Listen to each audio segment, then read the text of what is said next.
Hello students, this is Poonam from Maharaja Aggarsen Public Senior Secondary School, Hisar.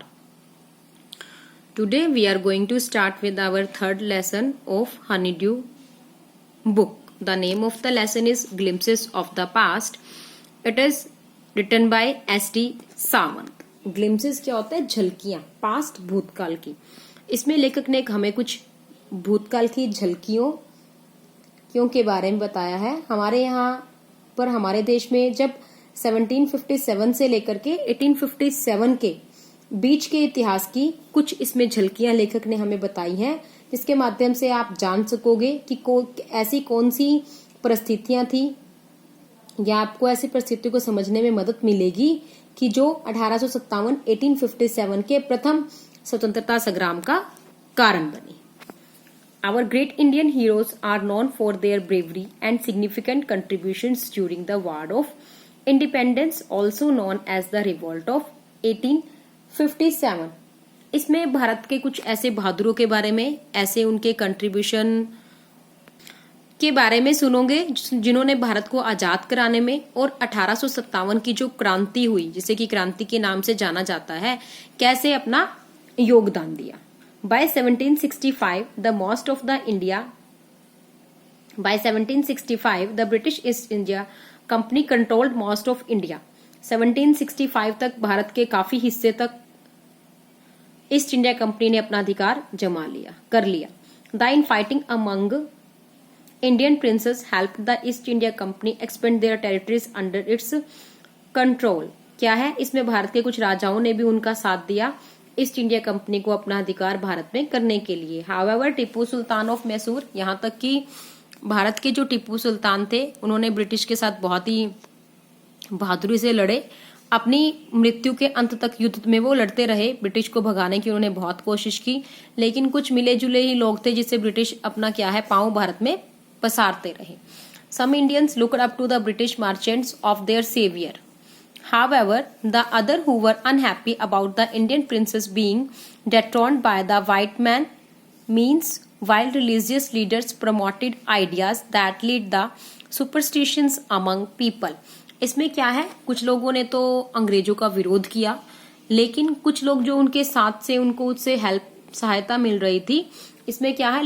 अंग्रेजों ने भारत के लोगों को आपस में भी भिड़ाने की बहुत कोशिश की धर्म के माध्यम से. दैट लेड द सुपरस्टिशन अंधविश्वास, जिससे कि उन्होंने भारत के लोगों में अंधविश्वास फैला दिया.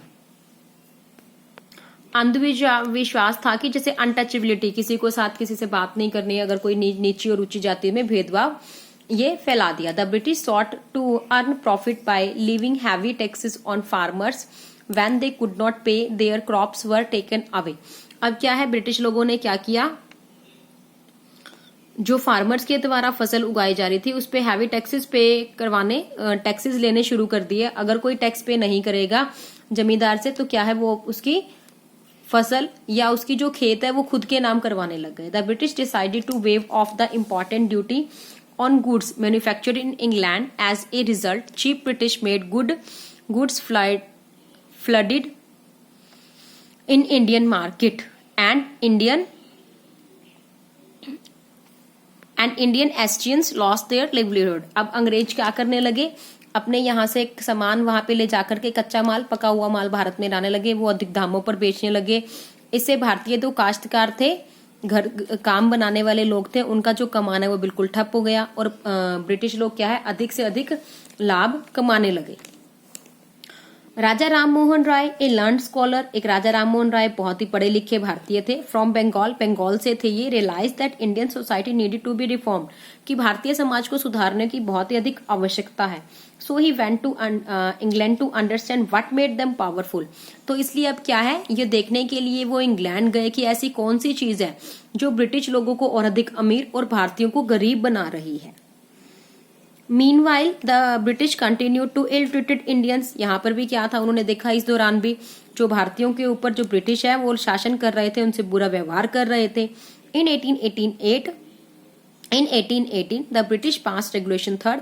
उन्होंने क्या है? अपना 1888 में अंग्रेजों ने अपना जो 3rd है वो रेगुलेशन पास किया, जिसके अनुसार एक भारतीय को अदालत में बिना मुकदमा चलाए ही जेल भेजा जा सकता था। Where an Indian would be jailed without trial in the court, बिना किसी कारण से ही, बिना कोई मुकदमा चलाए ही वो इंडियंस को, भारतीयों को जेल में डालने लगे। बाय 1829 1829 में British goods worth 7 crore rupees were import into India. Bharat में क्या है, लगभग 7 करोड़ रुपए से बनी वस्तुओं का आयात इंग्लैंड से भारत में कर रहा था। कंपनी की लूट के कारण अंग्रेज और अमीर होते जा रहे थे और भारतीय जो उद्योग है वो क्या है, खत्म होता जा रहा था। अब इन 1835 में Lord Macaulay introduce English language education.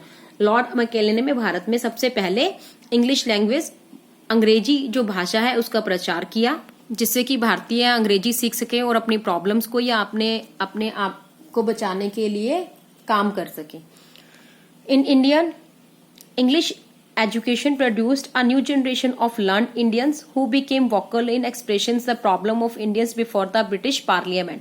अब क्या है, उसने अंग्रेजी भाषा का प्रचार और प्रसार इसलिए किया क्योंकि आने वाली जनरेशन है वो अंग्रेजी को सीख सके और अपने विचारों के माध्यम से अपनी जो प्रॉब्लम्स है, समस्या है, ब्रिटिश पार्लियामेंट के सामने रख सके। By 1856 the British had conquered the whole of India. 1856 तक लगभग सभी जगह पर अंग्रेजों का राज हो गया। In some parts of the country they began forcibly converting Indians to Christianity. अब उन्होंने क्या किया, इंडियंस को, भारतीयों को ये मजबूर कर दिया कि अब वो अपने धर्म को छोड़ करके क्रिश्चियंस के धर्म को अपना ले। इन एडिशन, और इसके साथ जोड़ते हुए, they were upset at being forced to cross the sea to fight for the British in other lands because it violated their religious beliefs. अब क्या है, अपने शहर में जो भारतीयों को है वो भोजन मतलब कमाने के लिए जो पैसा था वो बहुत कम था, इसलिए अब वो समुद्र पार जाकर के पैसा कमाने की जब भी जाने की कोशिश करते तो उन्हें क्या है, अंग्रेज लोग हैं वो मारना शुरू कर दिया था। In 1857 there was a violent outbreak by the sepoys of Meerut led by a sepoy named Mangal Pandey. अब मंगल पांडे, सेपॉय मीन्स विद्रोह। तब 1857 में क्या है, मेरठ में बहुत जोरदार विद्रोह फूट पड़ा, सिपाहियों ने दिल्ली की ओर कूच कर दिया और तब हमारा सम्राट, ये जो मंगल पांडे नाम का एक विद्रोही था, उसने विद्रोह करना शुरू कर दिया। The rebellion began spreading to different parts of India as well as to different states of Indian society. अब ये क्या है, अलग अलग भारत के अलग अलग हिस्सों में बांट गए और ये अंग्रेजों को बाहर निकालना शुरू कर दिया। Many landlords supported the patriots देशभक्त, बहुत से लोगों ने, जमींदारों ने भारत के देशभक्तों को सपोर्ट किया। Many farmers rulers like Begum Hazrat Mahal of Lucknow, leaders like Maulvi Ahmadullah of Faizabad and Azimullah Khan also joined the rebellion. उन सब लोगों ने क्या है, विद्रोह में भाग लिया। The patriots battle against the British all over North India. अब क्या है, भारत के पूरे नॉर्थ इंडिया में पेट्रोइट्स देशभक्तों ने अपना साहस दिखाया और किस तरीके से अंग्रेजों को भारत से बाहर निकाल दिया। So students, this is your lesson. Thanks, have a nice